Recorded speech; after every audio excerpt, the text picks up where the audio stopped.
Hi there. States or countries have the power and the ability to make law. In democracies, this law-making function is performed by the legislative arm of government. India's legislature consists of the parliament and the legislatures of the states. The legislative process is, of course, fairly well known. Broadly, a member introduces a bill into the House votes on that bill.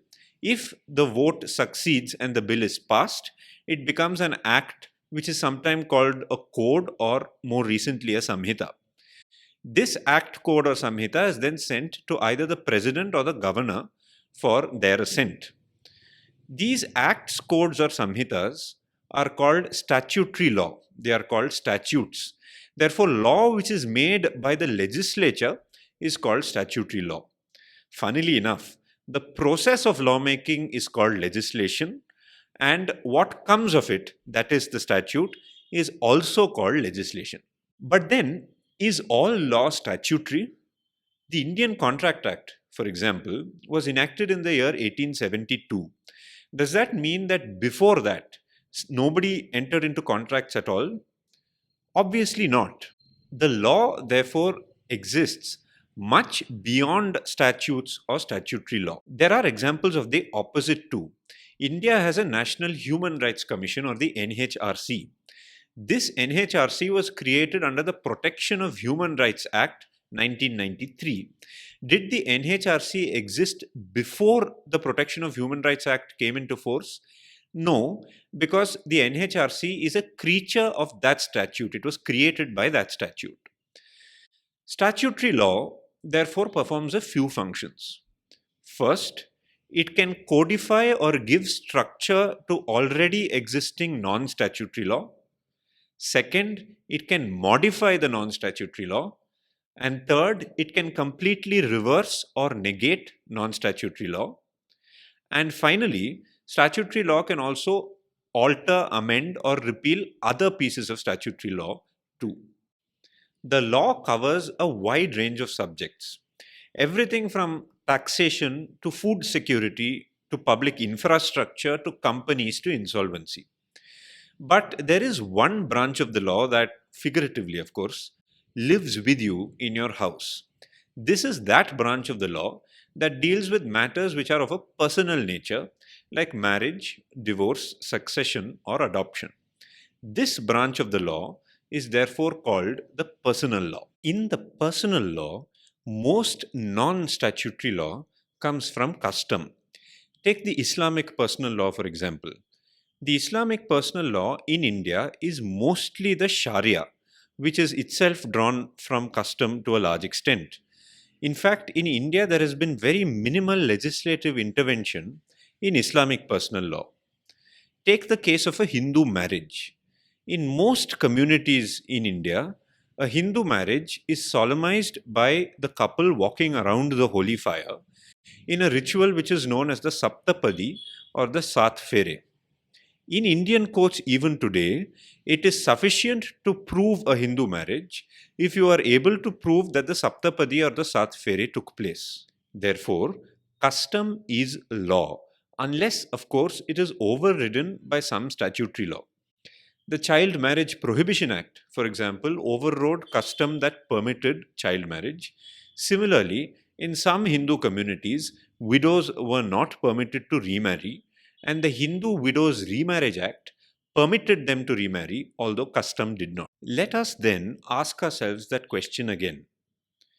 Had the legislature not made any law on marriage or divorce or adoption, would those things not have happened at all? Obviously not.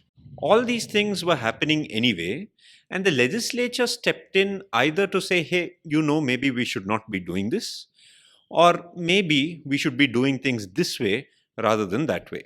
While, therefore, there are many debates as to what the function of the law is, certainly one of them is for the law to recognize social realities and circumstances, maybe give them some structure, and maybe also some uniformity.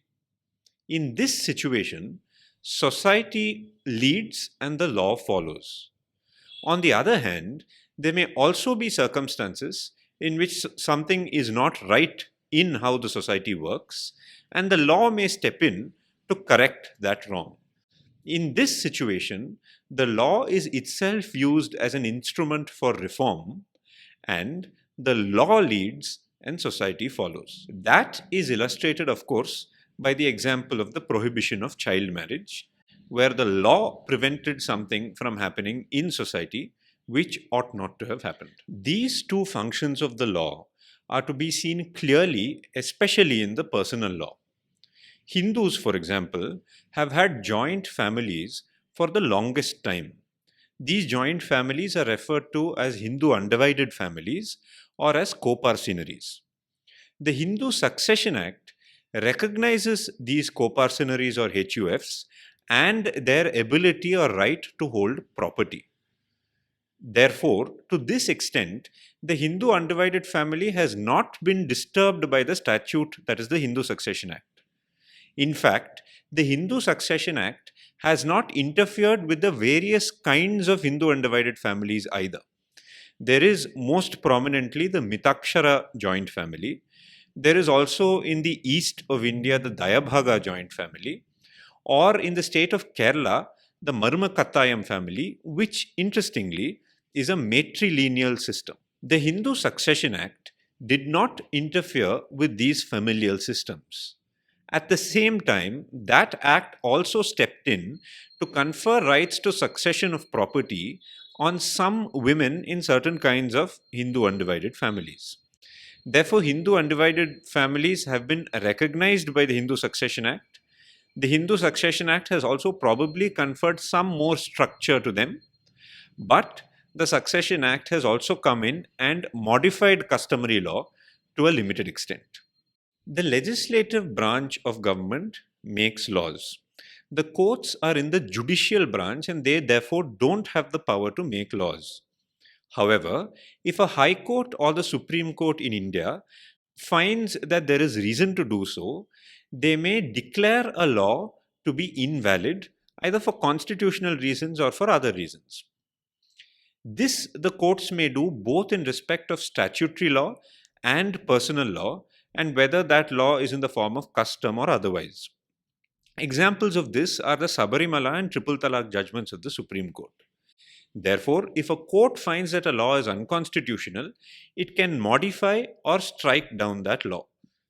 Both the legislature and the judiciary thus have the power to interfere in the law, but the circumstances in which they may do so and the manner in which they will do so are not the same.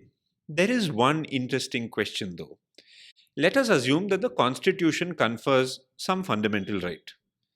And let us also assume that there could, in an ideal world, have been a law that sufficiently protects that fundamental right, but the legislature never made that law and there is no customary law to that effect.